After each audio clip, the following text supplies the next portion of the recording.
2025 के 5 महीना तक किसका राज चला। जी हाँ, इसी के बारे में इस वीडियो में बात करेंगे। साथ में आप सबको बताएंगे कि 5 महीना में कौन से कलाकार यानी भोजपुरी के कौन से सुपरस्टार का सबसे ज़्यादा व्यूज मिला है और 2025 में सबसे ज़्यादा सॉन्ग किनका रिलीज हो चुका है।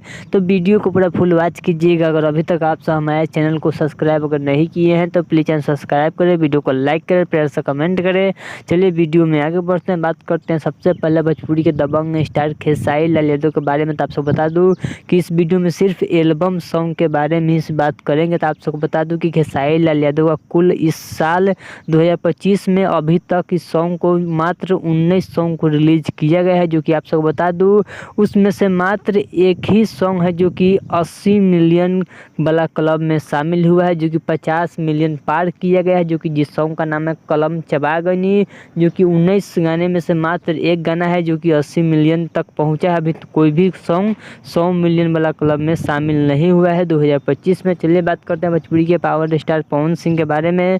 तो 2025 में भोजपुरी के पावर स्टार पवन सिंह का एल्बम सॉन्ग जो कि 2025 में अभी तक 11 सॉन्ग को रिलीज कर दिया गया है, जिसमें से 2 सॉन्ग जो कि 50 मिलियन का आंकड़ा पार किया गया है, जिसमें से एक सॉन्ग है दिलवा ले जा रुमाल में जो कि 80 मिलियन क्रॉस कर चुका है, और दूसरा नाम है आरा के ओठ लाली जो कि उनके बर्थडे पे सॉन्ग को रिलीज किया गया था, जो कि 2 सॉन्ग है, जो कि 11 सॉन्ग में से 2 सॉन्ग जो कि सुपर डुपर हिट साबित हो रहा है, यानी 50 मिलियन क्रॉस किया है यूट्यूब पे। वही बात करते हैं भोजपुरी के नीलकमल सिंह के बारे में। तो नीलकमल सिंह का 2 सॉन्ग है जो कि 80 मिलियन क्रॉस कर चुका है, जिस सॉन्ग का नाम है लड़की दीवानी और फोटो जूम जूम, जो कि इस वक्त माने तो नीलकमल सिंह का जलवा कायम है। तो चलिए, अगर आप सबको भोजपुरी के न्यूज़ अच्छा लगा तो प्लीज सब्सक्राइब कर, वीडियो को लाइक कर, प्यार से कमेंट कर। चलिए मिलते हैं न्यू अपडेट के साथ। तो ओके बाय।